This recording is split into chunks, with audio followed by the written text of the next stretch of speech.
Did you put it on Shivani? Okay. Very good one. Sensible.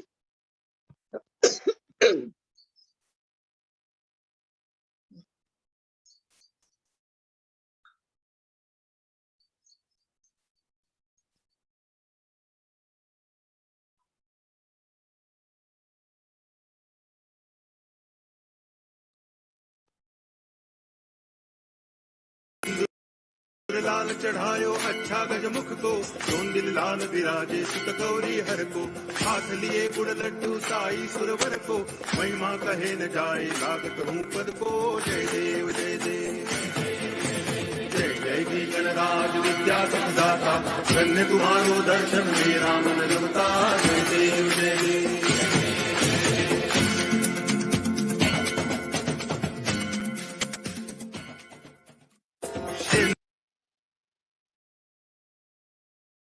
Hari Om Tat Sat. Hari Om Tat Sat. Hari Om Tat Sat. We're coming to the third stage. Yesterday we spoke about the different types of gopikas. The Shruti Rupa, the Rishi Rupa, the Nitya Rupas, and the Sadhana Siddhi Rupas. So just to remember again, in a quick way, Shruti Rupas are the Vedas that come as the mantra Swarupa. The Vedas are not what you hear as sounds.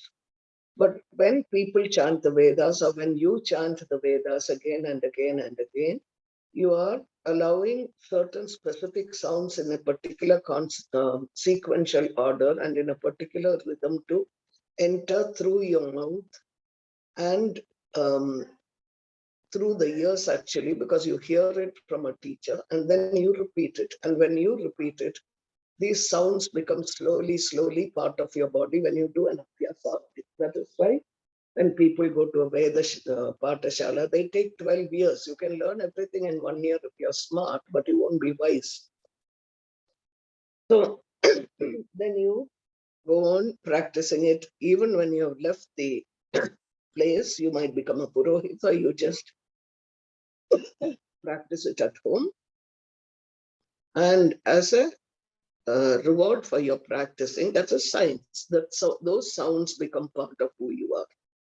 And you become like a walking Vedic being.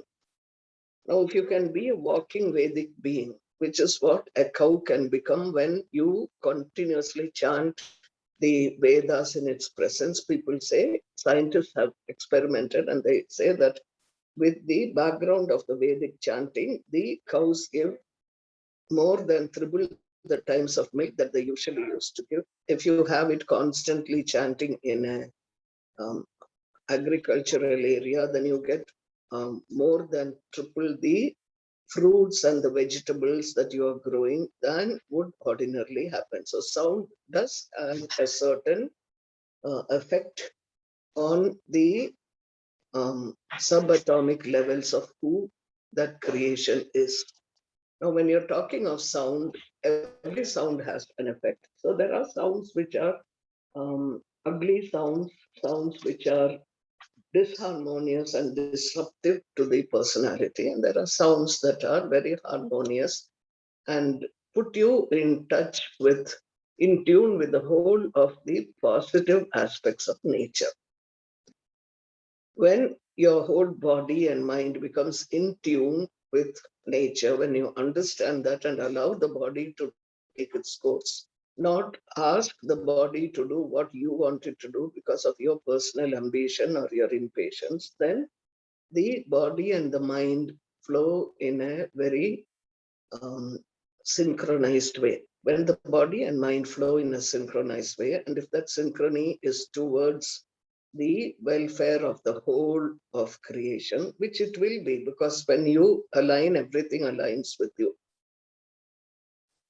Then the Vedas that are within that person, when Krishna came there to watch and be with him, these Shabda Brahman, these are the sounds, are the Saguna Brahman, the first manifestation of the divine is as sound.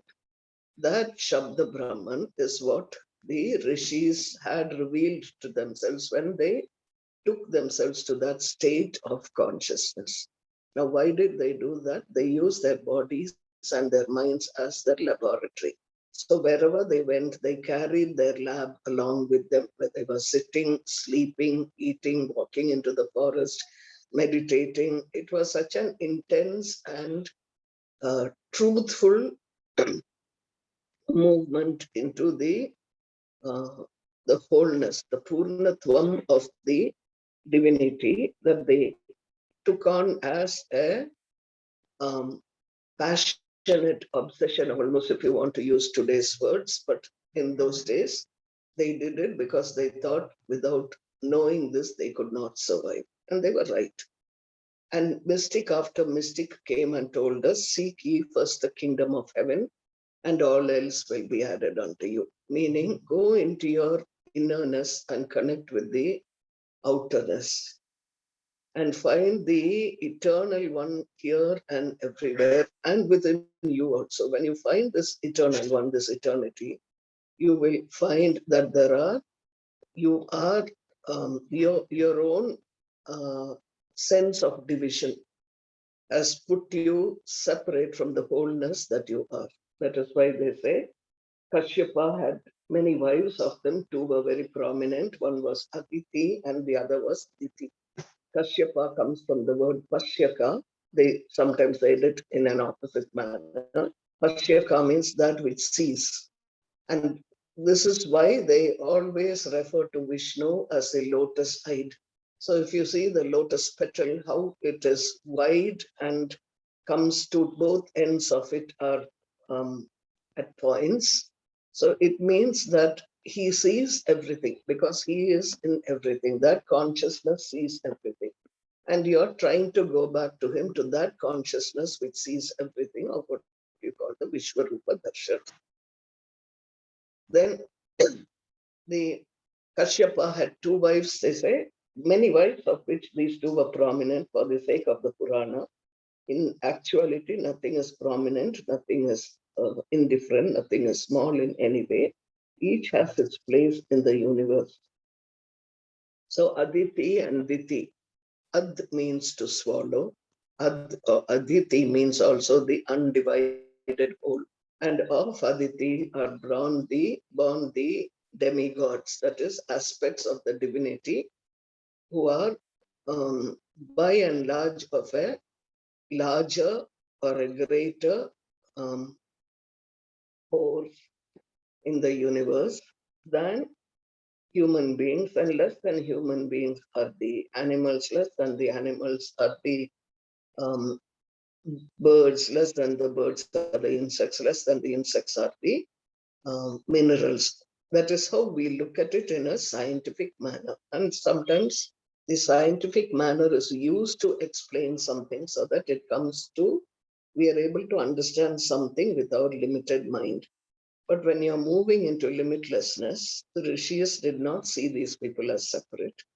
They saw the divinity, the human being, the animals, birds, everything, minerals, all having the same Paramanu or the subatomic dimensions. Using today's word, the consciousness was one undivided ocean of being. So when you feel something here, somebody in Africa can feel it.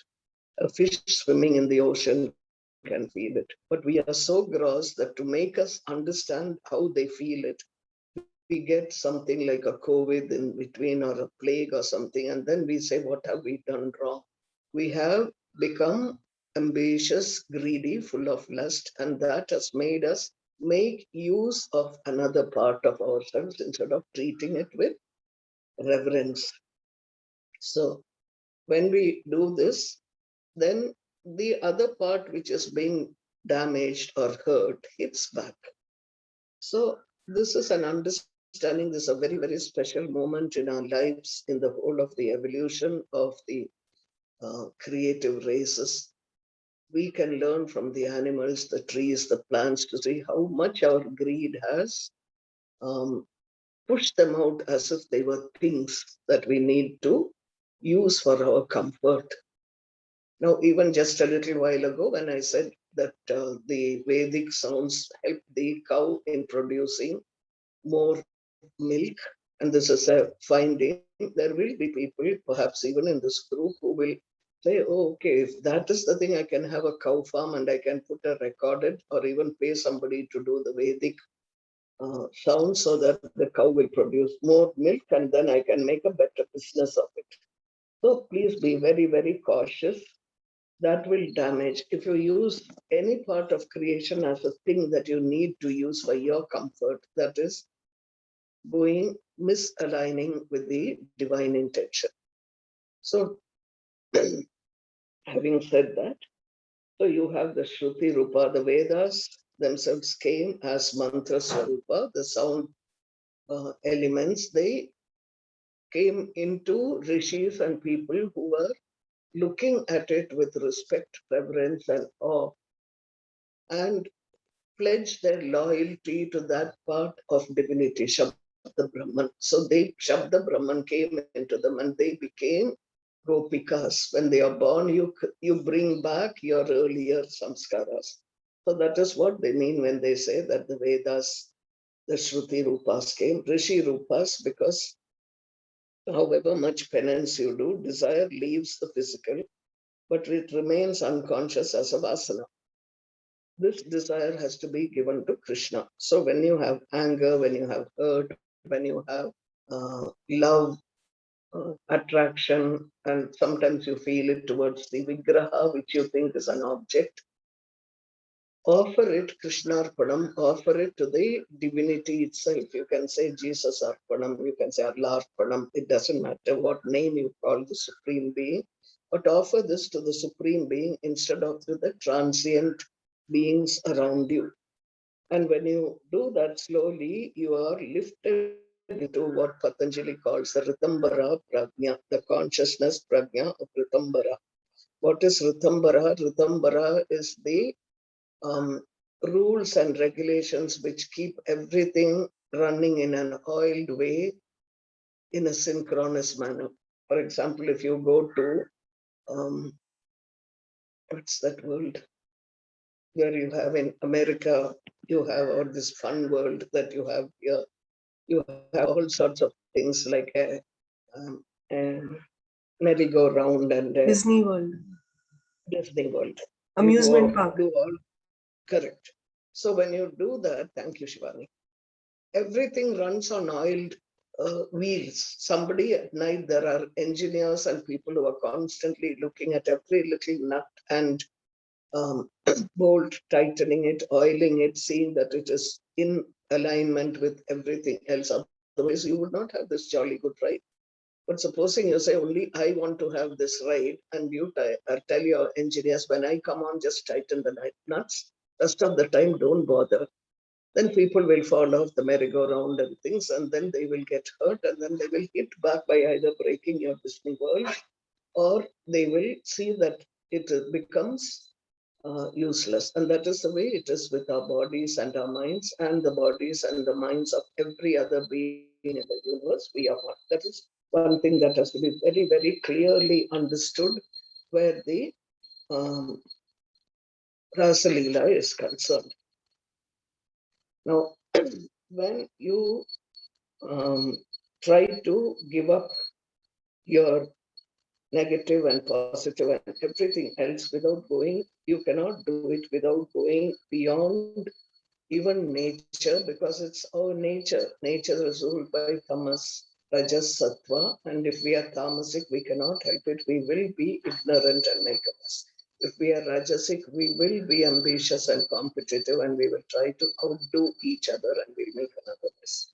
If we are sattvic, there is a balance, and that balance has to be constantly remembered, so that abhyasa of that balance comes again and again and again and again till it becomes part of who we are. When it becomes part of who we are, then we will talk to the Supreme within us and we will say, I have tried to be your servant all these years by respecting and working for your body and your mind, which is in me.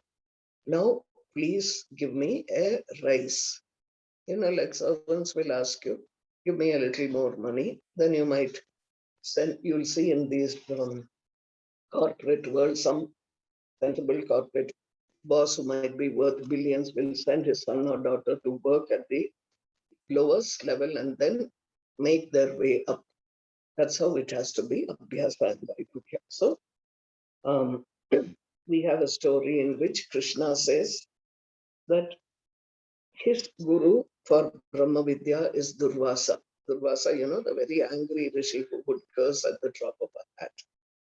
Now, Durvasa used to drink only dharba grass juice. Now, when the gopis one time wanted to cross the Yamuna, they said it very sincerely to themselves. When you say you're saying something sincerely to yourself, it means that every atom in your body is listening and saying Tathastu.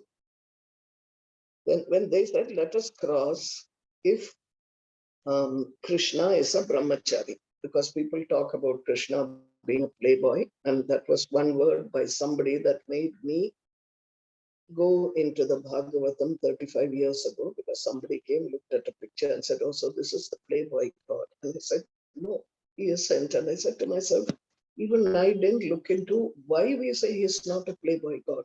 That's when I went into the Bhagavatam itself. So when the Gopikas said, if Krishna is a brahmachari, let us cross. And the Yamuna parted, like it parted for Moses. Now the Gopikas fed Durvasa with all the food that they had cooked. But, but they have said the truth here that if Krishna is a brahmachari, then his guru Durvasa in that particular area could not have eaten all that food there and then said he's only taking dharba grass juice. How did he eat all that they brought to him? And how is Krishna playing with everybody? Because when you reach that point of abhyasa, of seeing food as Brahman, annam vai Brahma, they say, that is, everything is Brahman, everything is the supreme consciousness, everything is the supreme being. Even the rice that you eat or the bread that you eat, that contains the divinity. It is not an inert substance. If it's inert, it would crumble, it would not exist. The fact that something exists means that there is some energy within it, an energy which contains life, prana. That is why we eat it. You don't eat a dead something. So that prana, so long as it is there, it will carry its rajas tamas sattva, and what we eat will bring the rajas tamas sattva into us. And if we are reactive, we will act according to the rajas tamas sattva of that product that we eat. But here Durvasa was not eating something, he was eating Brahman. So he said, this is you, this is you, this is you. Such was his Vishwarupa Darshan. His consciousness has merged into everything in creation. And that is why whenever Durvasa said something, it happened, because he was one with the truth. And in the same way, he's a brahmachari, was a Nitya Upavasi. The Sri Krishna was a Nitya Brahmachari because he would dance, he would play, he would kill, he would do anything to, not because he needed anything. Krishna was a Purnatvam. He did not need anything from anyone. And he would also know that whatever was happening around was himself in manifestation.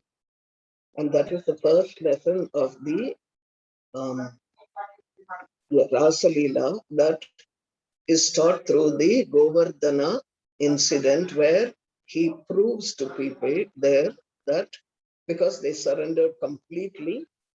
Imagine the whole community surrendered to a 6-year-old boy who later on lifted the Govardhana. But when they went just with faith that when he says something, it has to be right. Because he was always known for saying the truth, which you don't understand when you look at everything from our business point of view, or the contemporary limited mind limited by greed and lust and anger and all this fear. But when you look at the understanding, you realize that how every Leela office was to show the harmony in the universe. When his mother asked him to eat mud, he was opening his mouth and showing her that he and the mud were the same. And in the mud was the entire universe, just like in the Bhakta also is the entire universe. Only we do not look at it, and we, out of fear, we say, no, no, I'm just the body, I'm just the mind. I'm fair, I'm Indian, I'm American. This sort of a division we give to ourselves. It is of our own making.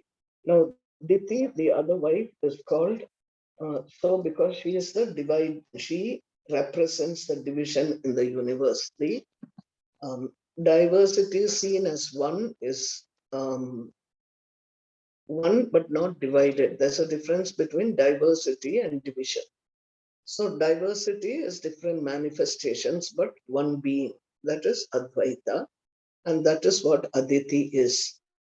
His one wife, and she brings forth all the gods, the helpful forces of universe, of which we are also part.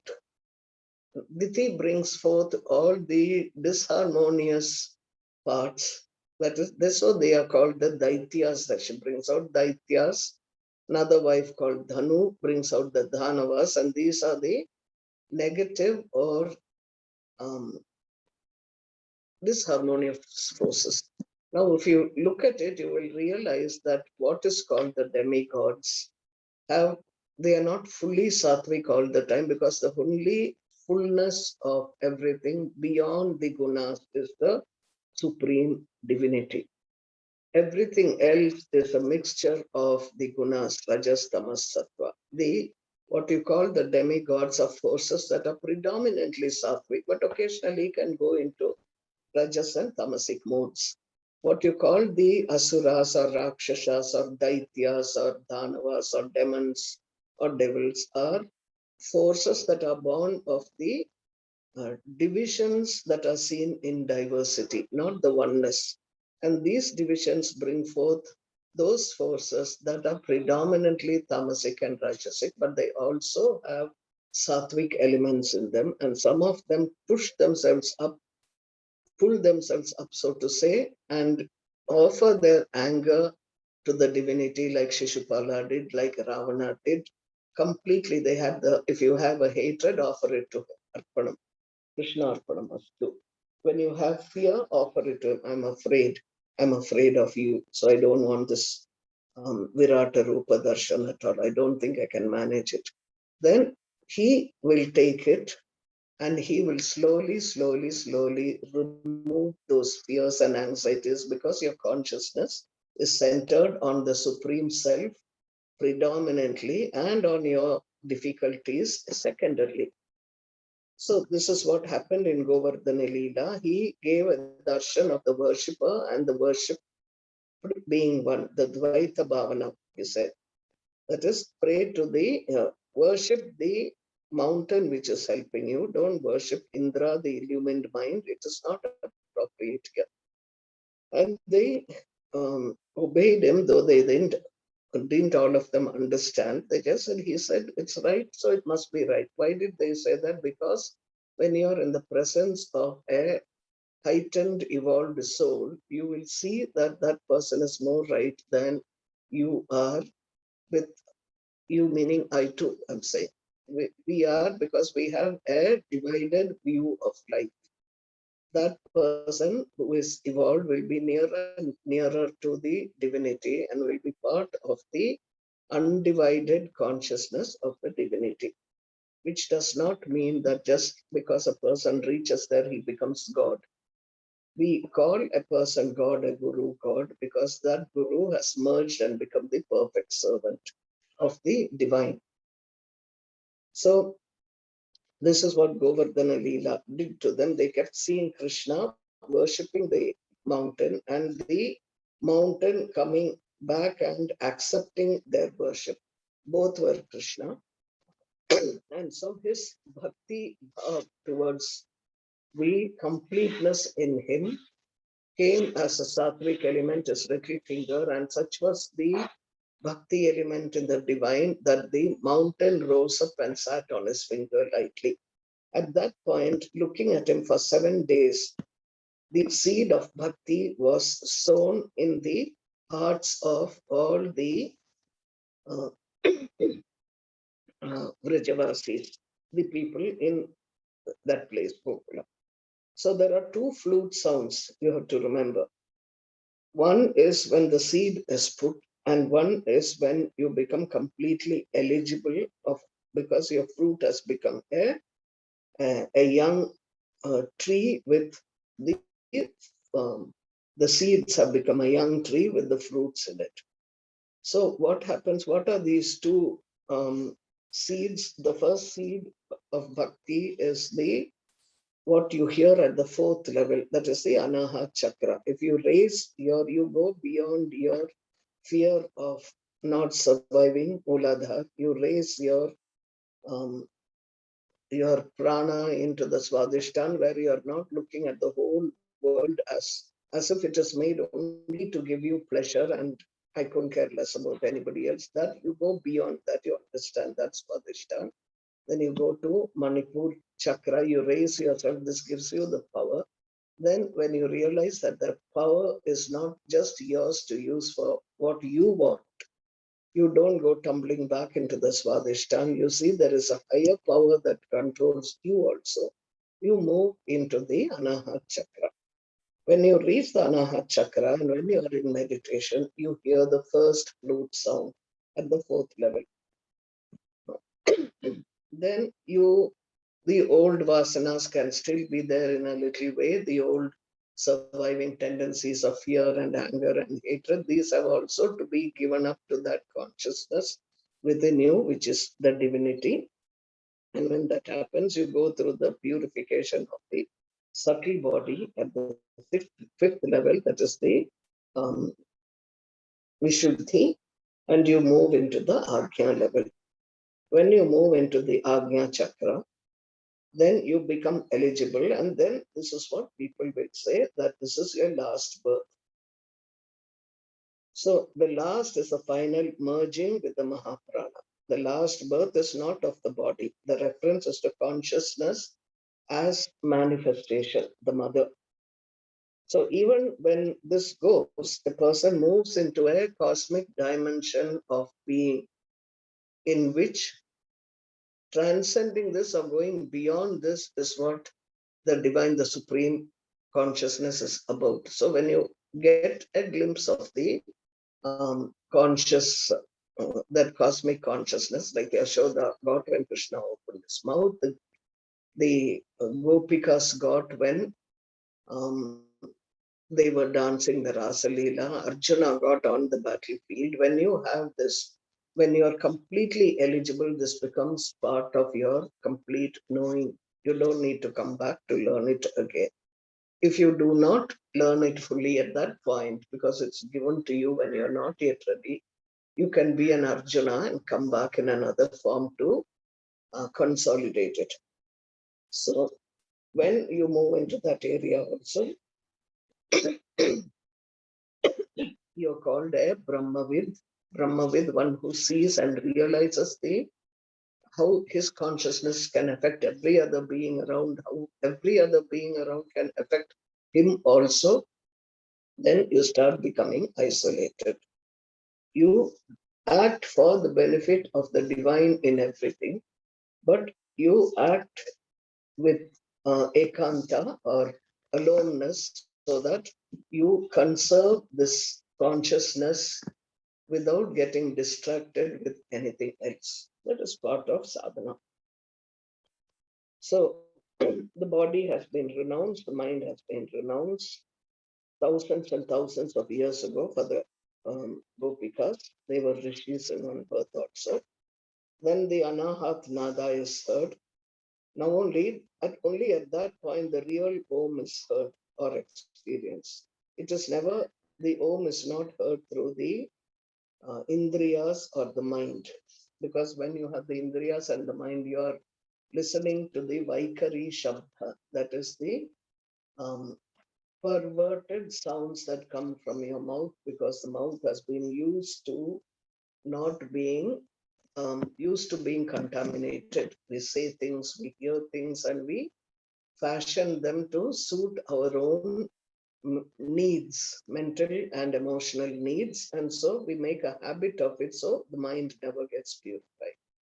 When you are so helpless, but you want to be purified, and you realize how helpless you are, and you realize there is another being who can help you, then the guru comes into your life, because that guru has gone beyond this stage.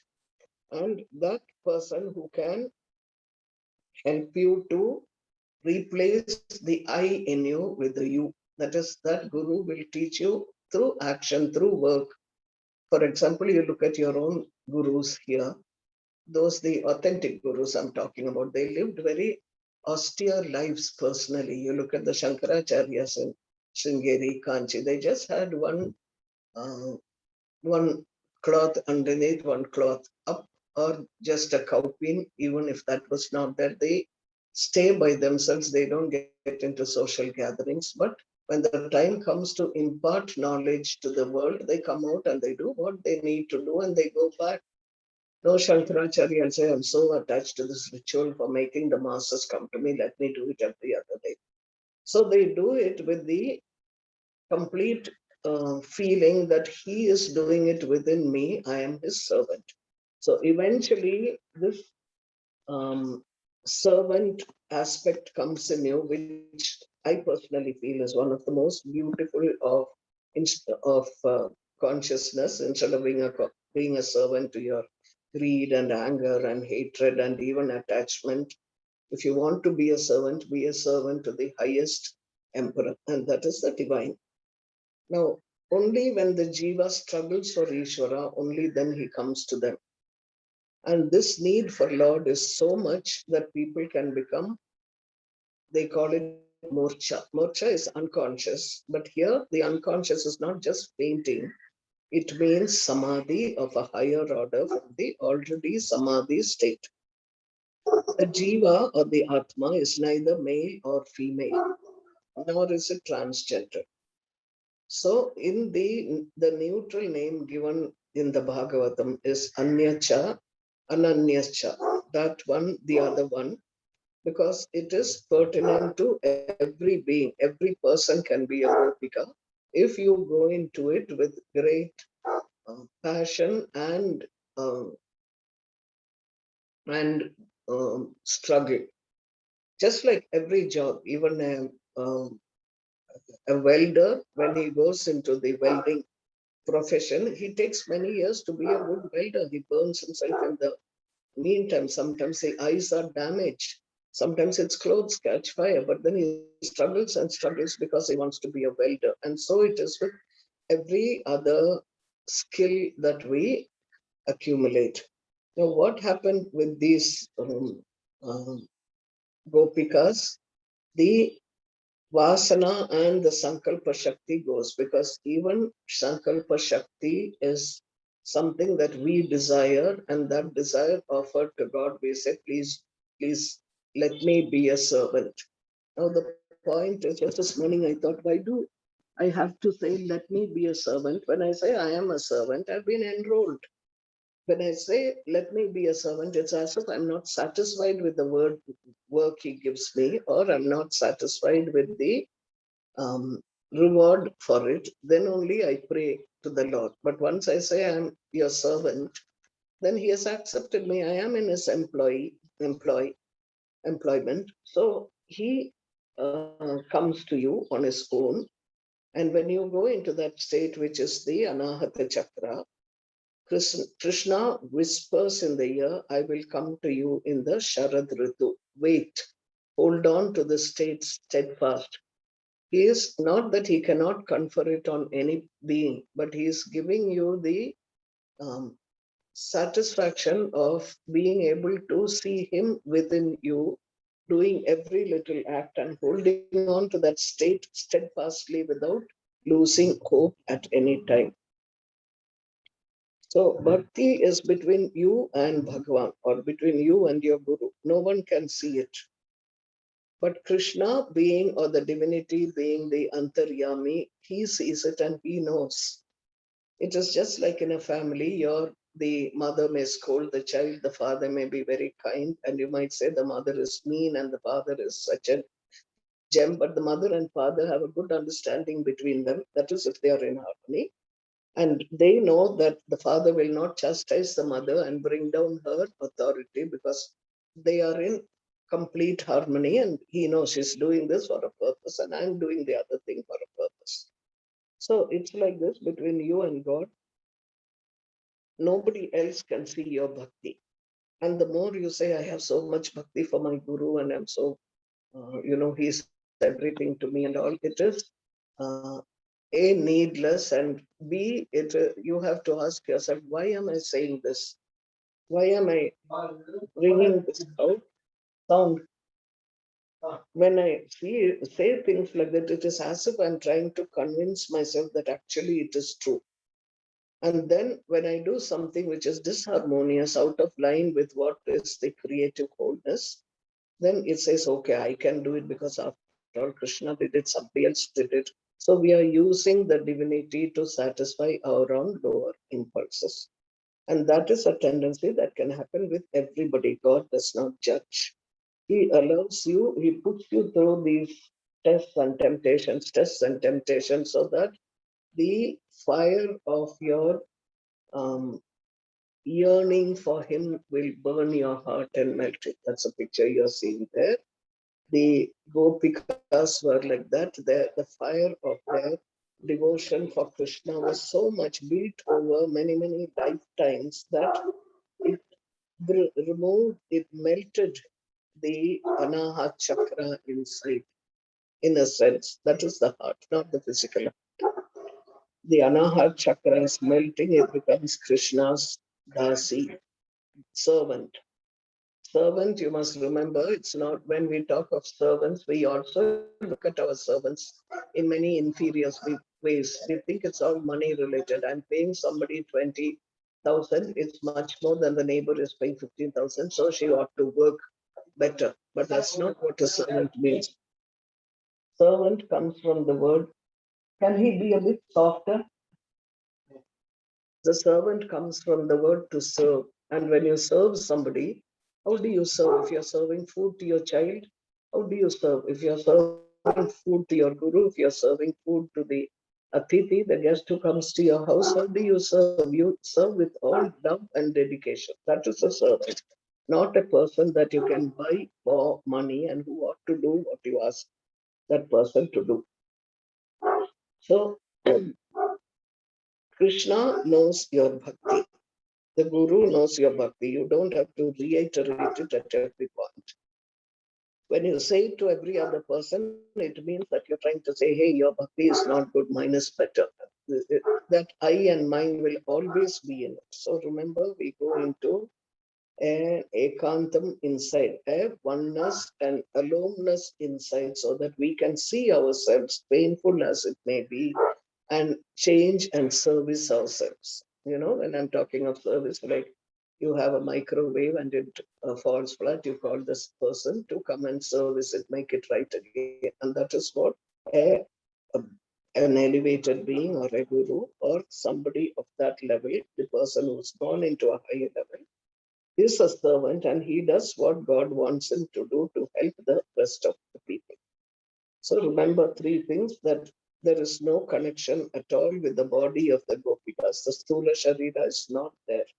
It has gone, but the Sukshma Sharira is there, the inner being. And in that Sukshma Sharira is your soul. And in that soul is Krishna, and Krishna is an Antaryami. Antaryami is one who sees everything on the inside. And when he sees everything on the inside, he knows your innermost thought when you're trying to fool yourself or other people, when you're trying to control somebody or yourself, he sees everything. So bodies are called elemental material because they are made of the elements, the space, air, fire, water, earth together. And these are joined to group in such a way that each person's body is different and yet we are all the same. But when you give up that division and you realize that you do not need to, you are one and you don't need to necessarily be talking sweet words, touching, uh, feeling, or expecting somebody to say nice things to you all the time, the person you love, for example, then that means somewhere there is a flaw in your love that you're expecting a return. It need not necessarily be a golden watch or a dress or a cosmetic set that somebody gives you. Just being there with you is a gift. And that comes from a powerful source, which we call divine. God comes into every body, every creation, because we are all one and we need to support and love each other. So when the gopis have reached the stage of being aligned, you can see this dance for a minute.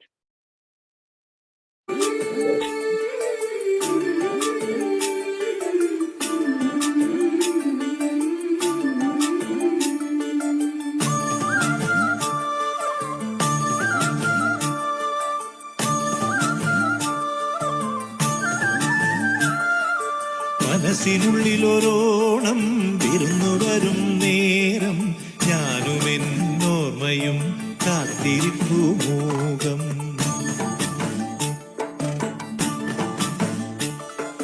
മനസ്സിനുള്ളിലൊരോണം വിരുന്നു വരും നേരം ഞാനും എന്നോർമ്മയും കാത്തിരിപ്പു മൂകം. പാടിവരും പാടൻ ആടിവരുന്നു ഞാൻ കൊഞ്ചിടും നെഞ്ചിലെ ചാഞ്ചക്കത്തിരുവോണം. കുളിച്ചൊരുങ്ങും പൂക്കാലം പൊരിച്ചൊരുക്കും പൂപ്പാടം പറിച്ചെടുക്കും അത്തം നാൾ പുലരി തൊട്ടേ വത്തോണം. കുരുക്കുത്തിപ്പൂം പരുത്തിമുള്ളേ തേന്മാവിൻ മാറിൽ അയ്യയ്യ മായാജാലം നീ. മനസ്സിനുള്ളിലൊരോണം വിരുന്നു വരും നേരം ഞാനും എന്നോർമ്മയും കാത്തിരിപ്പു മൂകം. പാടിവരും പാടൻ ആടിവരുന്നു ഞാൻ കൊഞ്ചിടും നെഞ്ചിലെ ചാഞ്ചക്കത്തിരുവോണം. മാവേലി വന്നാവാ മാളോരേ കാണാൻ വാ. പിറന്ന ചിങ്ങം നിറഞ്ഞ മണ്ണിൽ വിരുന്നു കൊള്ളാൻ നീ വാ. വായോ വായോ നീ വായോ വായോ വായോ വായോ നീ വായോ വായോ.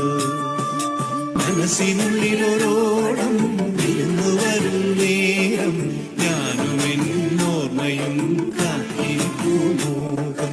പാടിവരും പാടൻ ആടിവരുന്നു ഞാൻ കൊഞ്ചിടും. So these are two girls dancing and they're talking about the harvest festival in Kerala, which is called by different names in different parts of the country at different times when the harvest is, when the fruit that they have put into the earth is harvested. They are not talking about the food. In general life, you harvest it, you offer it to the divinity, and then you have a you say it's a harvest, it's a festival because everybody is happy that nobody is impoverished. Everybody gets enough to eat and they celebrate the occasion. And here these people are talking about the memory of that festival Onam within themselves.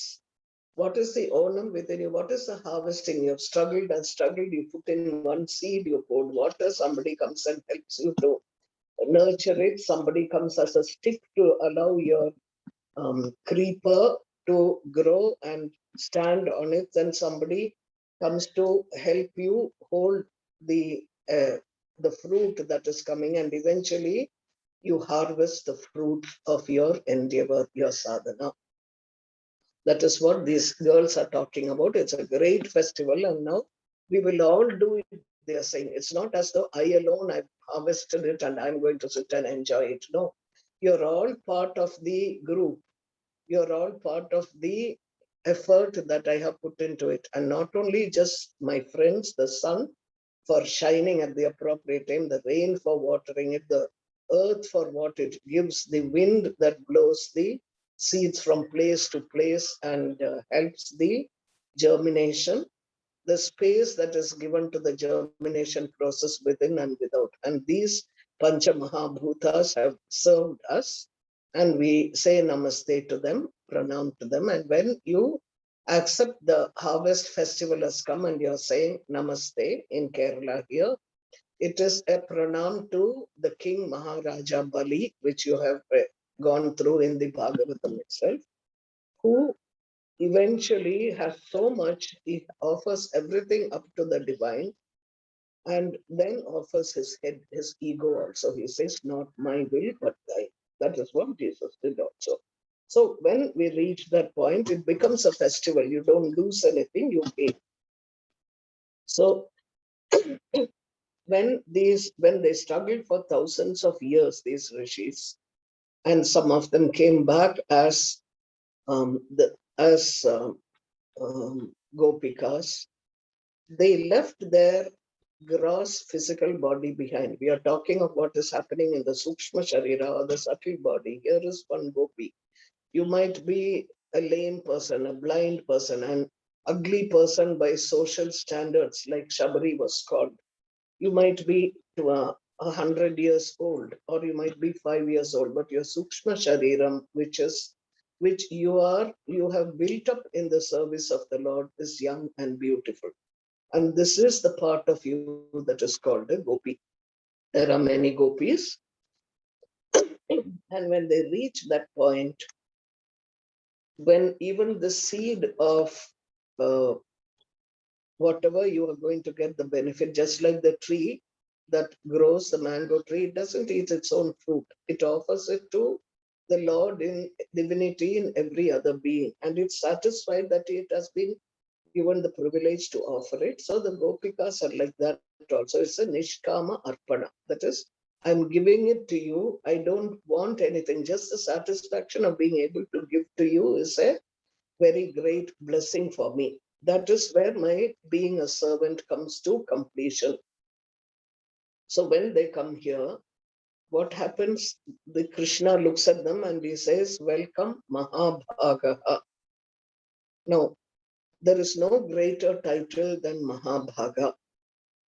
He doesn't say, welcome girls, how are you, with that familiarity. No, Mahabhaga means he who has no fear of death is Mahabhaga. You can be a male, you can be a female, you can be an animal, but your Sukshma Sharira will be young and beautiful.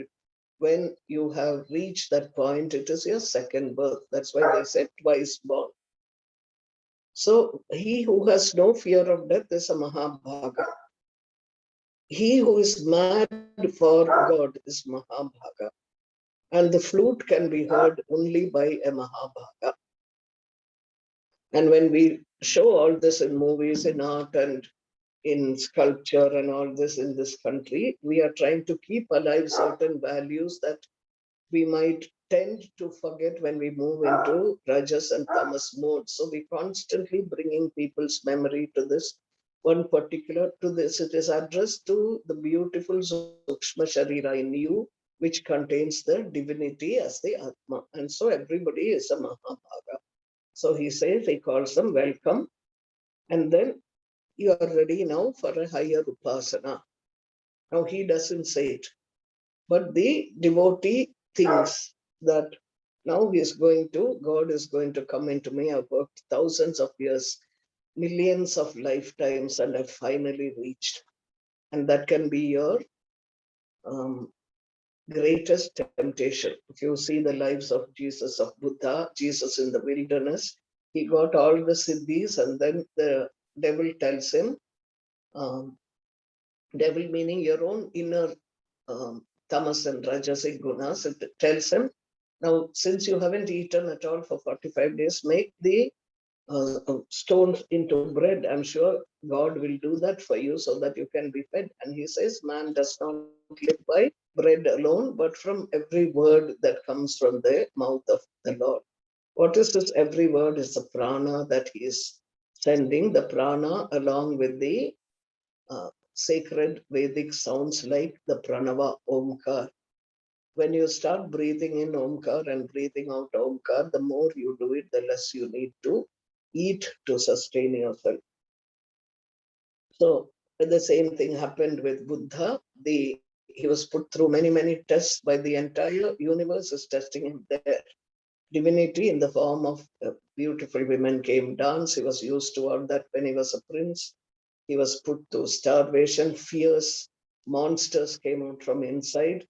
Everything was seen, and finally, Mara or the demon. That's what Mara is. The name also. It's called demon, but it's also the name of Kandarpa or Manmata or the um, the desire within you. And then he runs away. Mara says, I've lost Siddhartha. I'm going away. You have won. And it is said that Siddhartha did not flinch even for a minute. And then they said, only after Mara left completely did Buddha open his eyes. He didn't stand up and say, wow, I've really won and I won over you. Because there is no I and you at that point. Even what you hate of this everything, you see it in the context of having been your own inner past. So that is now going to be tested. You'll see here. And Krishna says to them, why did you come? How come you come here in the middle of the night? Are you okay?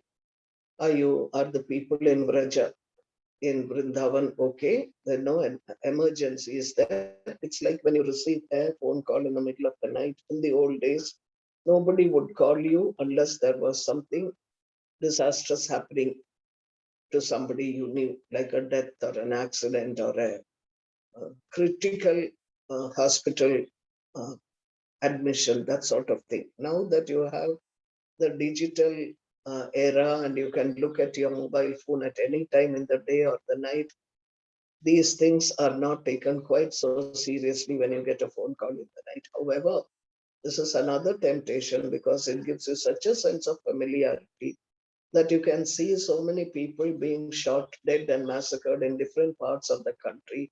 And you can see it like a movie and not feel anything very much deeper. At the most, you might say, oh God, what a terrible thing to happen. But the next minute, it's out of our mind. We don't realize that we are being massacred in Afghanistan or in some other country or even in our own country. When somebody is hurt, you are hurt because we have one consciousness. So this is also a test. When you search for God in meditation, then he sees you and he says, why are you coming here? He says, in that he says, I don't give you sukham. I don't give you comfort. So why do you come to me? You will hear your guru saying something like that. Why are you coming to the ashram? You come here for to be like a picnic? No, you go there to serve because you love the person and you want to do something. So he says, if you have come here to enjoy, fine, that's okay also. You enjoy yourself and you go, your family must be waiting. Who is our family? He is not talking, Krishna is not talking about your uh, physical husband, wife, father, mother, children. No, your family is your the rest of you that you have put aside for this sacred moment, the anger, the hatred, the jealousy, the envy, the fears, all this is our family. And that family is waiting actually, because the minute you come out of the temple or out of an ashram, you can turn back to being a merchant in the sense that you have used God here. And you, even if you're very intent and you think temple is auspicious, and if you're bringing God back with you, why is your home not auspicious? Why is your office not auspicious? Why do you need to go only to an ashram to find the sacred? The sacred is within you. That is why Jesus says the kingdom of heaven is within you, not here, not there. Take that kingdom wherever you go, you are a living temple. So that is the struggle of the higher vasana. because we tend to fall down because of the gunas. And then we are helpless and we reach out to the divine, and the divine says, you don't hang around here, it's dark. It's too dark. You should not be here because you cannot see me. Why cannot we see him? Because we are still, it's I and you. I've come to see you. So the I is still there. You don't say to God, God, please come, please enter my heart. And if when he enters, we don't say thank you. So if he says, I cannot give you comfort, he uses the word sukham because sukham is temporary, comfort is temporary. But anandam means that ecstasy of oneness is permanent, because that is the permanence of the completeness of everything in creation. We keep searching for this permanence and we move from item to item, from person to person, thinking this person is mean to me, maybe the other person will be nice. Somebody is a tough person to me, the other person is so sweet to me. Both are temporary. It is only a test in the universe to see how much you trust the divine in the tough person, how much you trust the divine in the nice person, how much you trust the divine without analyzing or judging. Now, he says, I will give you, he doesn't say, I will give you anandam. Tells them, why are you coming here? Are you coming here to be comfortable? I can't give you comfort because it's a temporary thing. I don't give temporary things. So, and then he tells them, they are girls, he says, if a girl, a woman does not see her husband as God, as we see it written, she loses this world and the next. What is the meaning here? It doesn't mean that you sit and worship your physical husband, because he too is a material body, elemental body, a transient body, but within him is the divinity that is within you. So when you see and accept the divinity within you, you see and accept the divinity within the other person who has been also a servant, who has been serving the Lord in you. So you serve the Lord in the other person, whoever it is. So you don't have to, this is the meaning of that. It doesn't mean that one person can control and punish the other person, unless it is a karma. So he says to them, if a woman does not see the husband as Ishvara, she loses this world and the next. There are no rules for moksha, for liberation. Whether you're a person of the lowest level or you're a person from the highest noble family and you have those qualities, it is the power of being able, of being a pativrata. Pativrata means the chastity. And what does chastity mean here? The loyalty to the divine within the other person. Please remember this. We are talking of Sukshma Sharira, not Sthula Sharira. Your chastity to the person that you have taken on with a social understanding that this person will be with me in this lifetime. That person evolves. I too am evolving. So let us be good to each other. And such a person will not see only the husband as the divinity, but will see the divinity in every person, even in a nagging mother-in-law, or in a helpless mother-in-law, or in a sister-in-law who might be mean, or in a negligent father-in-law, or in a child that may be rude.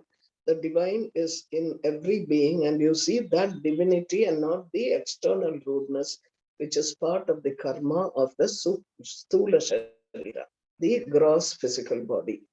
The Sukshma Sharira is different. So he says, when even Agni Bhagavan is afraid of Pativratas, that is, it's a reminder of Sita, who saw the Lanka in flames because Hanuman set Lanka on flames. And she wondered, oh my God, this poor child is going to get burnt himself. So she says Shito Bhava as Mahalakshmi, because Sita is not the sorry person you see in movies. Those are only ways to help us to understand the helplessness of a soul waiting, struggling to reach the Paramatma. But She's not a sad sack. She's a woman of great integrity and strength. And it is in her strength of total harmony with the divine that she sees, which is in Rama and in everybody else. She invokes that divinity in Hanuman by giving him the Diksha, the initiation at that time. She gave Diksha to two people. One was to Bharata and one was to Anjaneya as the mother. And she says, Shito Bhava, become cool in Hanuman's body, don't hurt him. And Hanuman sees that he is not hurt at all, whereas his tail is on fire. He is not set on fire. So he's doing the work of the divine in destroying the negative elements for everybody else there. And that is the work that the Guru does for each of us. And so she, as the Lokamata, as the mother, is blessing him that he will not be hurt by it because he is truly serving her in the universe. Now, Krishna also tells them a woman does not need to go roaming around. If they do, they can easily be led astray from moksha. Why? Because she is swa ichachari. She's an independent woman. That is, she has her ego. She says, I can do this, I can do that, and I will do this, I will do that. So sometimes she doesn't see her boundaries. Now, he's not talking of a woman as in gender, he's talking of the vulnerability of the feminine qualities in different situations, your compassion for people, your kindness to people. You might act in such a way to things that you, without realizing, create an element of um, indiscipline and um, disharmony with perhaps your own children at the Sukshma Sharira, at the Stula Sharira level, at the physical body level. Because you say, now why can't my child do what he wants? He has every right to do what he wants. Then what happens to your child? Your child grows up and becomes a libertine and has no respect for his boundaries or other person's boundaries. And he is generally called a bully at the end. Or you might be too harsh and punishing on your child that the child grows up repressed and afraid of doing anything at all with absolutely no sense of confidence. So when your child gets old and you say this boy or this girl is um, too afraid, and I'll take him to a counselor for uh, increasing his confidence and motivational limits, or that the boy has become a bully and he needs to be taught a lesson. Remember, you were the one who put the seed into that child as a gross body. So don't look at the world as hurting you. Look at how you are moving away from what is your treasure that has been given to you. God has given you the everything on a golden platter, literally. But what do? I don't want to eat um, rasagulla off a golden plate. I'll go sit in the garbage and I will eat all the rubbish that other people throw away. That is what we do. We pick up not only our own hatred, anger, lust, we pick it up from everybody else because the good things are very difficult to attain. That is why Ravana says at one point that it took me only 1 minute to do the evil thing, kidnap Sita and bring her here. But to have Rama's darshan and to be liberated by him, it took so many years, so many days. So it is easy to do the wrong thing. It is difficult to stay steadily by the right thing. So he says, a woman who is, he talks to them as if he is talking to the Stula Sharira because he is doing that to it from inside. He's talking to them to see how much fidelity they have to their own inner purity. So he says a woman who is at uh, who is a housewife, because all these gopikas are living normal, simple lives there, and they've left everything and come to Krishna. So he says, if a woman is separated from her husband, she goes on thinking about him and she gets ekagrata. When is he coming back? When is he coming for food? Has he gone? When he goes to the office, is he doing everything okay? Are people being nice to him? Is his boss doing well? Is his work successful? Do you see sometimes when there is an interview, the person in the house will say, wish me luck, so I'll get this. The idea being that wish you luck, meaning let look at me as not as somebody you want to succeed in something. Look at me as the divinity. The divine within me wants me to win or lose. It is his will, not my will. If but for that uh, feeling, Jesus would need not have been crucified. He gave himself a crucifixion, though he had all the siddhis to resist it, because he said, that is your will, not mine, to the divine. And the divine had a purpose for that, you accept it. Then he says to them, he says, the pavitrata dharma, that is your loyalty to your husband and your family, is very, very powerful. It is powerful because it puts the seeds of focusing on you. Once you start focusing, then you can take that focus anywhere you want. So then he says, if you're away from me, you'll miss me more. So at least for that purpose, you could have stayed away. So that if you stay away, you could have missed me more. And then you would have loved me more. He's telling them, he's giving a clue here also, that if you're not able to go to the Guru's ashrama, if you're not able to see God, if you're not able to go to a temple, because in contemporary society, we think these things are sacred, and we ourselves know that um, being licentious is not sacred. It is not in harmony with the whole. So if you live a licentious life, that you use do what you want, and for proving that you are superior or you are in power, then you're moving away from your own inner divinity, a sattvic state. When you get more sattvic, you are more satisfied with what you have, and you're grateful to the difficulties on the way, which gave you the chance to practice and perfect this surrender. So then Krishna is giving them all these excuses. Then he says, if you're pure and you meditate on me, you will anyway come to me. So you don't have to come here physically to the Vrindavan. You can sit at home and meditate. What's the difference? That means you are attracted only to my physical body. So then he says, he's always saying, he's giving you the clue that I as God, or the divinity as God, is always there. If you practice the contemplation or the dhyanam or meditation with 100% faith, you will see the light even in the darkness. Now, when he is talking about dhyanam or meditation, he's not only talking about sitting in one place with your feet crossed and then to try to visualize the divine. No, he says, when you go about working, when you go to your office, when you're going to the restroom, when you're eating your food, constantly let him be there in your mind. You are coming as the food to sustain me. You are coming as his friend who is given me a moral boost. That is why in the old days, supposing a doctor cured a patient, somebody who was dying, the family would say, you are God to us.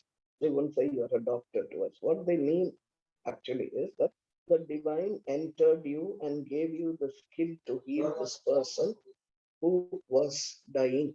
It doesn't mean that the people have to build a temple to the doctor and worship him. They mean that I realize that the divinity is in you, which came to help me and my family. Now then it has become so perverted that people are afraid to tell a doctor you are God, because then the doctor will be in an illusion, wow, I must be somebody special. And the patient also will be that way oriented. Here is a special person who can cure me in every situation. And then the situation comes when you cannot be cured because your warranty is over. Then in that situation, we say, what sort of a doctor is this? You don't realize that this is the will of the Almighty that has taken its time. You are part of the whole. Everything that has a beginning has to have an end. So this is what you will find. He who destroys is called Mara or Kamadeva or desire. Mara iti Mara. Mara is that. And the girls are listening to all this, the Sukshma Sharira, and the Sukshma Sharira is um, not just yearning, anguished, thinking, here we have given up everything and we have come to you. This is what the Sukshma Sharira is saying. How can you be so cruel to us? He said, I'm not being cruel to you. I'm just telling you the situation. So the Gopikas are telling him, they give him, they say to Krishna, you have given us a dharmopadesha. You have told us about the dharma of the physical body and the physical mind. And we will give you the dharma of the soul. So they give the Atma Upadesham to Krishna. In other words, they are saying it to their own inner soul. They say Pati, Pita, Putra, the husband, the father, the child. All these things pertain to the physical body, the consciousness of the physical body. Just because you are a gate through which your child comes into the universe, he is an Atma who has taken birth in your family to go through certain karmas and to finish those karmas and learn from them and to move back towards his own source.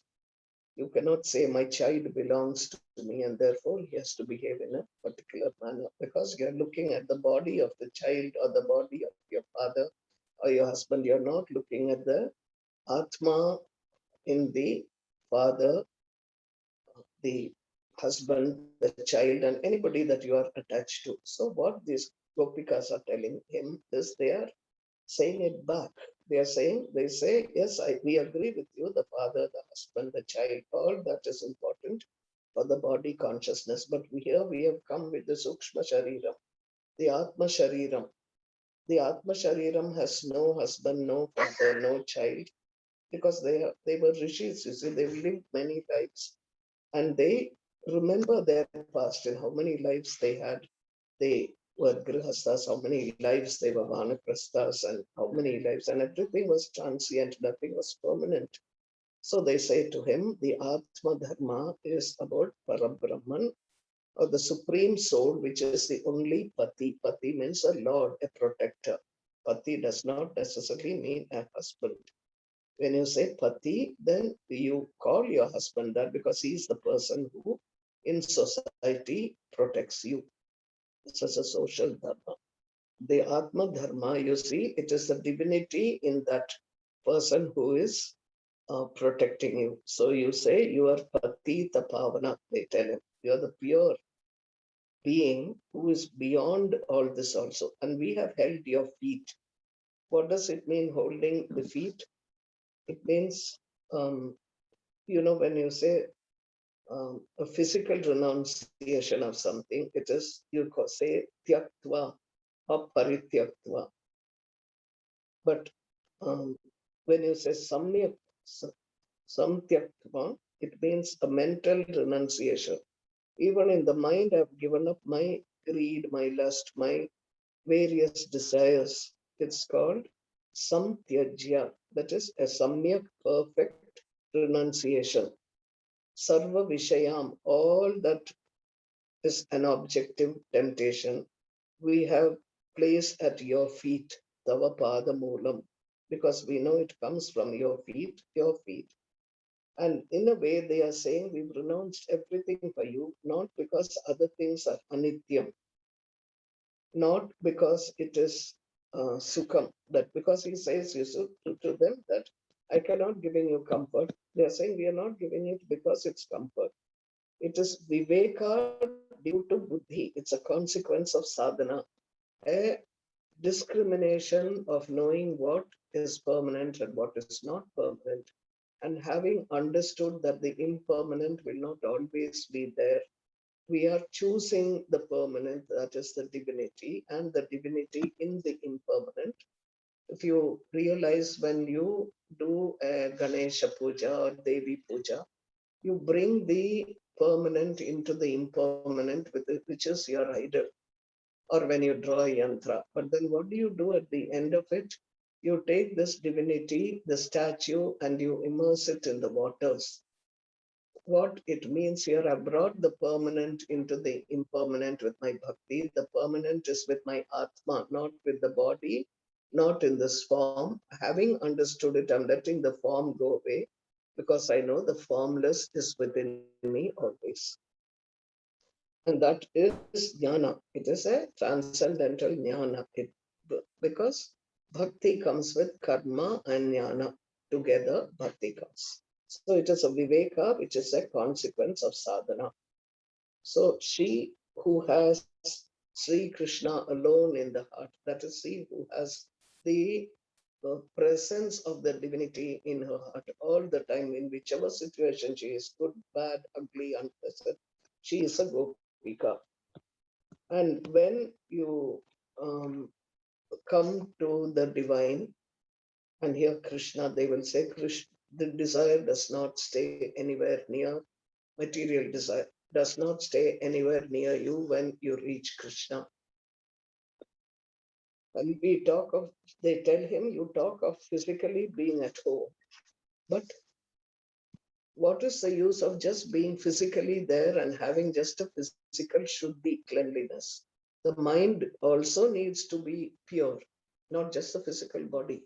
I might be, I might have chastity to one person, to his body or to her body. But what about the mind that wanders? That also needs to be pure. And we have manashuddhi. We don't even have a trace of a desire in us. So Krishna asks them, what is the proof that you have manashuddhi? What is the proof that you have no desire, that you are desireless? And the Gopikas replied to him, Ko Devo Ya Manasakshi. Is there any God above the witness? You are the witness inside. You are the pranavam inside. Who is the witness here? The divine is the witness as antaryami. That is, he is inside you and he sees everything. You are the witness. You can see if there is any um, distortion in our minds. We know that you alone are our God. It is for you to see. We've given you a mind. Look in and find out. You don't have to ask us. You're asking us for proof. We have placed the proof before you. You are the antaryami. See, they say. And when they ask him, you say, treat the husband of God. You said, who will do this? They're asking him. You treat the husband as God. And they're saying, who will do this? This is necessary for one who has not seen you, because you do it for chitta shuddhi. You see God in all interactions, in everything that you have, so that you get focus, ekagrata. Then you see, you really get the darshan, the presence of the divine in everything. So you say, if we have the bhavana of husband as Ishvara, it is so that we get this chitta shuddhi and we see the divinity in every other being. And that is the pratyaksha darshan of you. That is, we have seen you immediately. We have seen you with this quality. Having seen you in that sense, why do we have to go back and be attracted to the bodies of the people that we interact with? We have seen you in them too. And then they say, even that bhavana happens only on separation, which is true. That's why you said go back and meditate.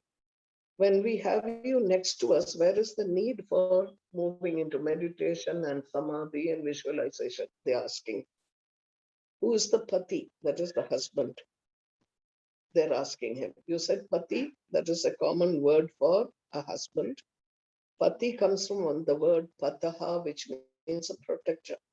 What protection do we need from the fear of death? So you will see here that Patanjali says the things that are kleshas, the things that brings us down is our avidya, the ignorance, the spiritual ignorance of our own immortality. Avidya, asmita, raga, dvesha, and abhinivesha, the fear of death. Everybody fears death.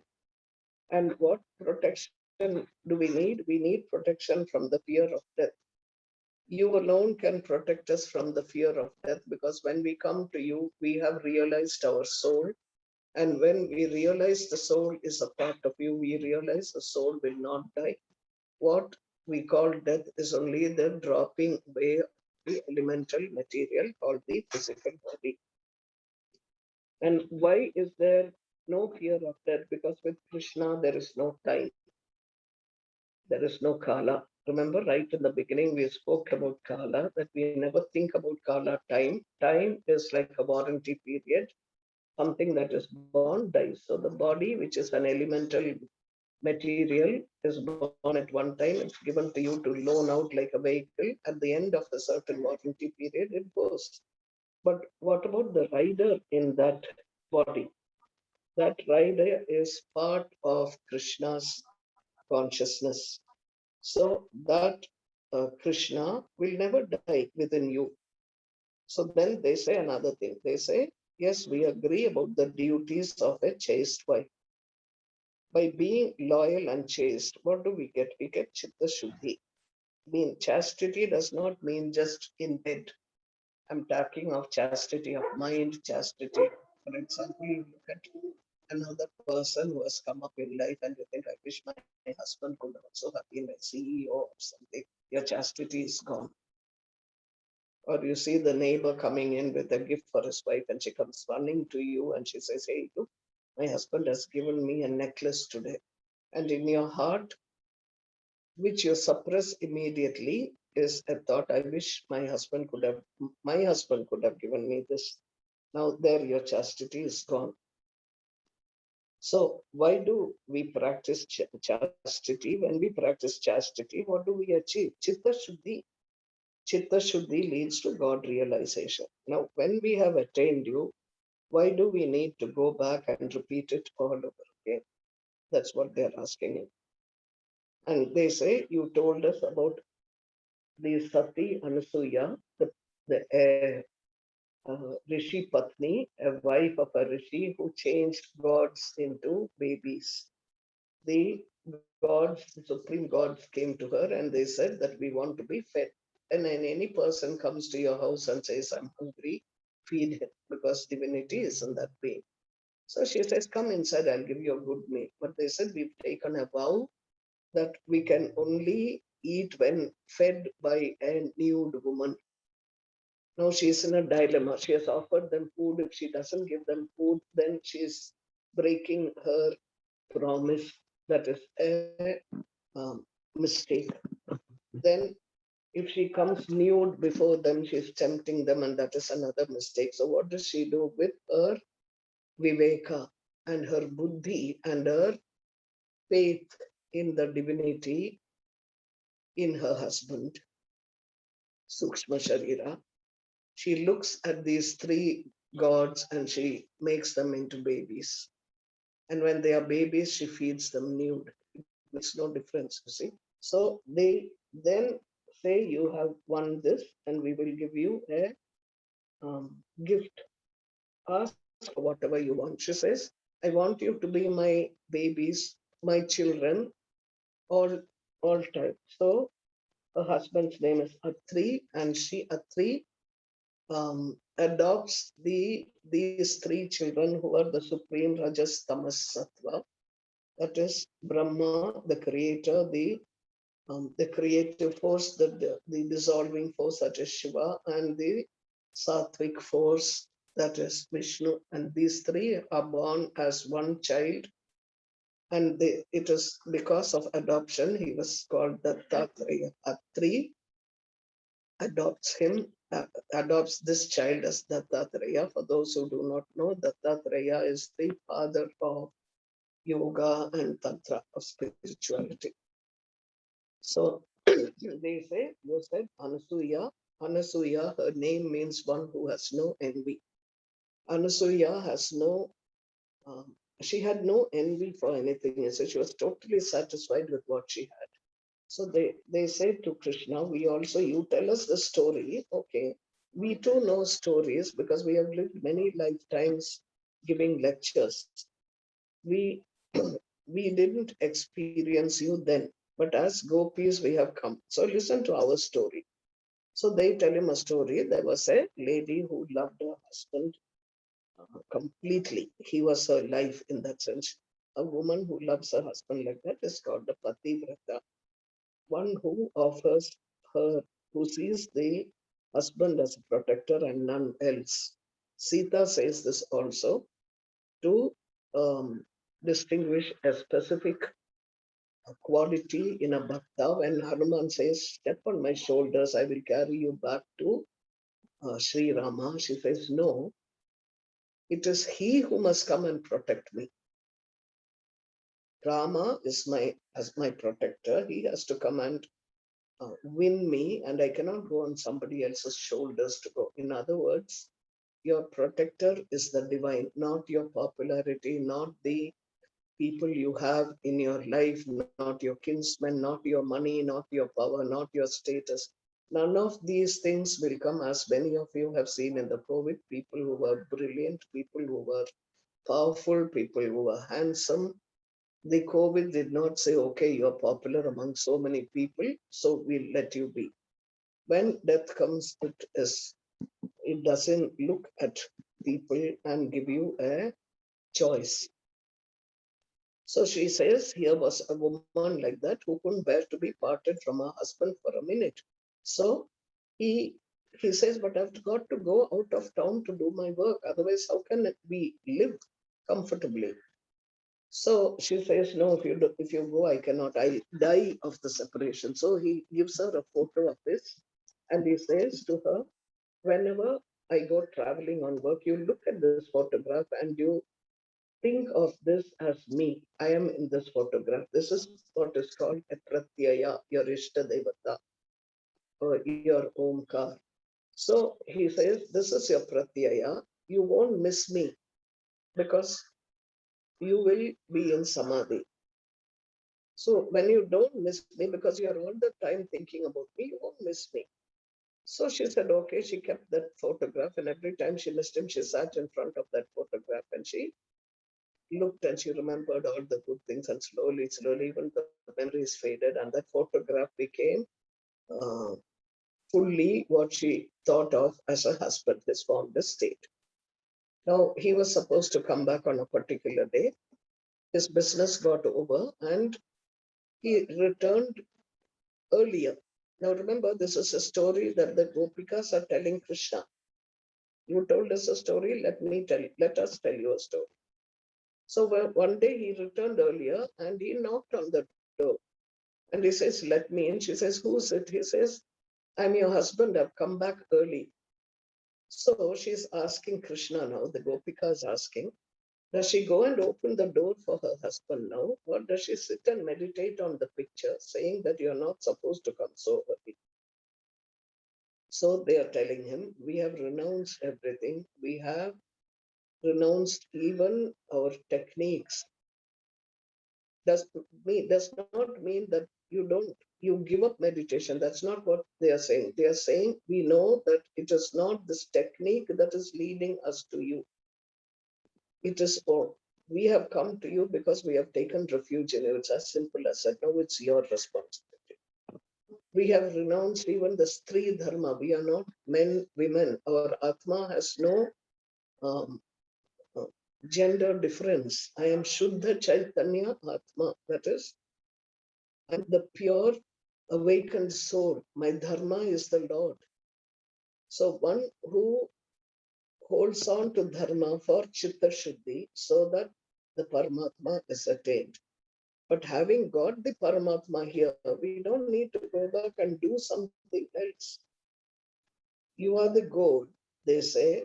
The Dharma that we have followed, not the technique. Remember, the technique, when you do an asana, you do it respectful of the body of Panchamahabhutas that he has given you to use in this lifetime.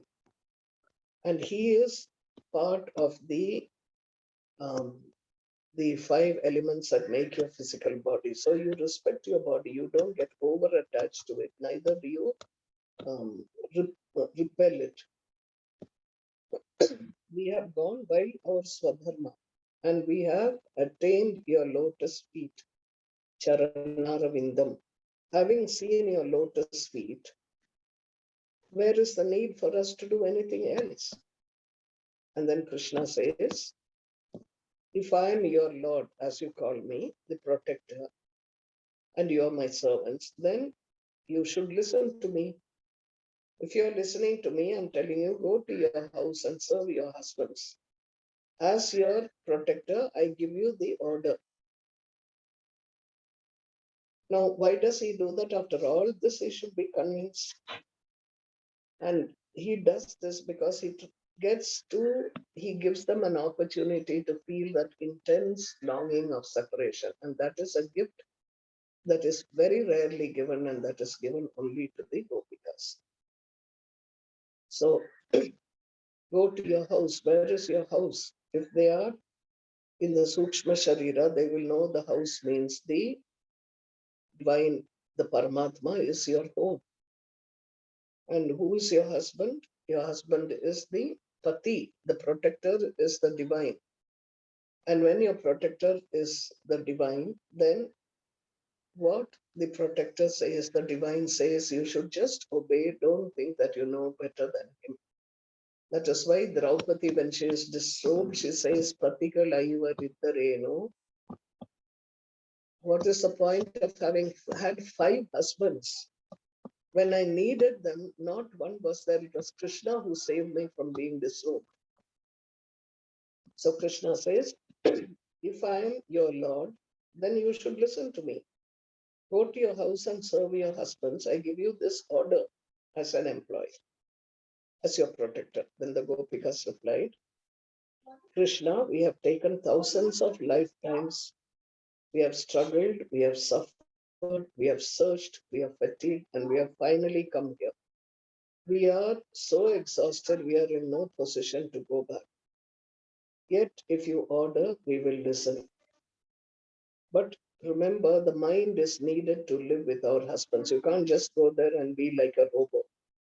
You have stolen our chitta itself. That's why he is called Chitta Chor, the one who steals even your mind. Give us back the mind to return, and we will return, and as you say, and we'll obey your orders. Then Krishna says, once the consciousness is dissolved in me, even I cannot separate it. What does it mean? When the Atma consciousness dissolves into the Paramatma consciousness, when you have merged into the divine, it cannot be separated, because your body can merge with anybody. It can be separated. You can be a different person today, different person tomorrow. You can sleep with anybody.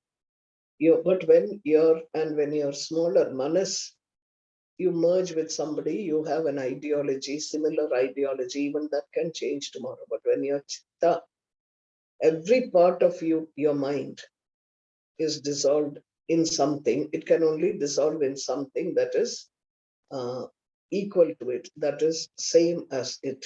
And the divinity, this is a clue to say that your Atma is a fragment of the Supreme Self.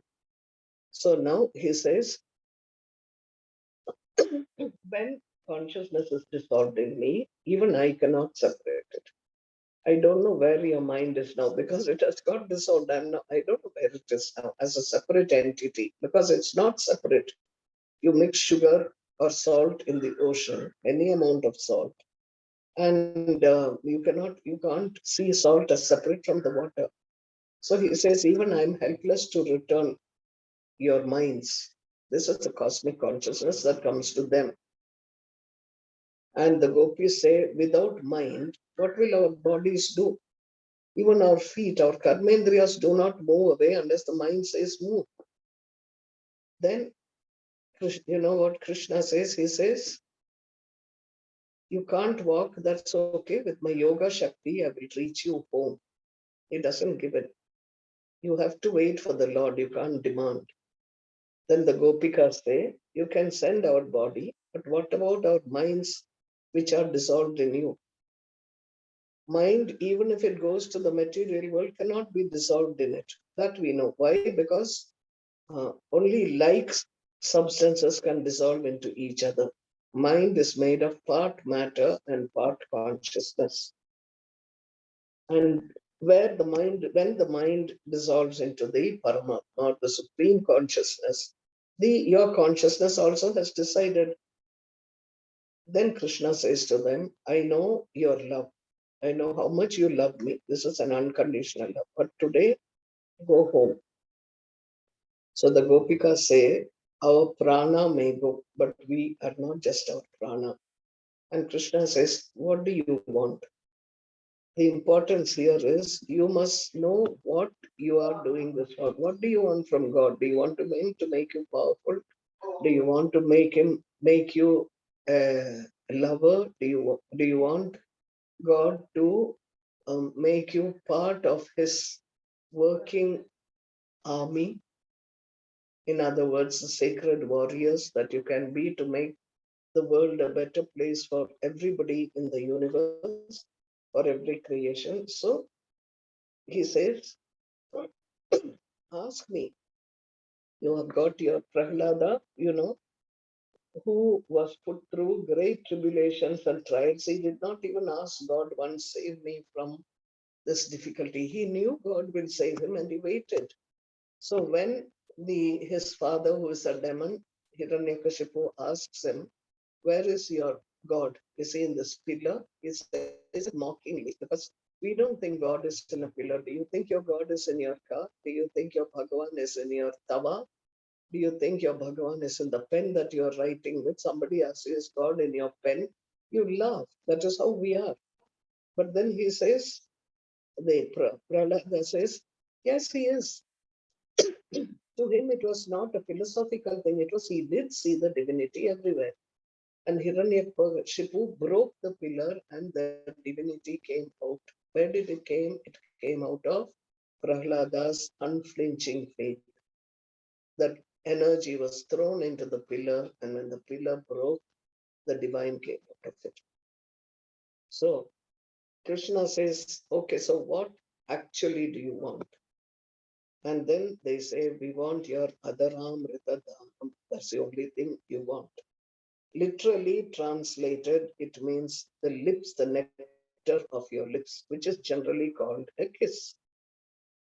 But you have now to understand this esoteric meaning. I'm sure we must be reaching.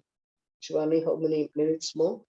We are about 6 minutes past, Swamiji, but this is being recorded. So if you wish, you can continue or do it tomorrow. Just another 2-3 minutes. So we have to understand what did they mean by Adaramrita Dhanam. In the esoteric language, the earth is Dara, because she supports that which supports and nourishes is called Dara. Dharitri, that name means she who supports and nourishes, because we are on this earth. Dara, that which comes from the earth, has eventually it has to die, Mrityu. That nectar of immortality which does not belong to the earth is Adhara. Adharamritam is Jnanamritam. That is the give us the transcendental knowledge. Give us that which is not a material, which does not belong to earthly things with life everywhere. Give us that which is unearthly, which is not earthly, which is the divine grace of immortality. Give us the knowledge of that. That is what they mean. They don't mean a kiss when they say Adaramritatanam. Give us the spiritual Amrit, the spiritual immortality of being with you always with the divinity. That is what we have come here for. Give us the Jnanamrita, which give us that knowledge which makes us deathless, where we don't feel separation from you. When they say we ache for an embrace from you, Alingana, it is not a hugging with the hands. They are talking of Alingana Samadhi. We don't want even a kshana, that is even a moment, should we be separated from you. The second we are separated, Maya grabs us. We want a sadharana adbhuta daivika amritam. That is one which is not a normal run of the mill, but which is a adbhuta, means a wonderful, divine fearlessness. So we'll stop with that today and we'll go to the next one tomorrow. Hari Om Tat Sat.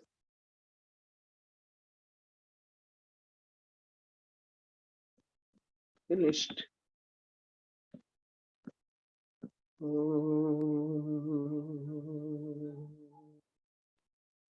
Shri Krishna Arpanamastu.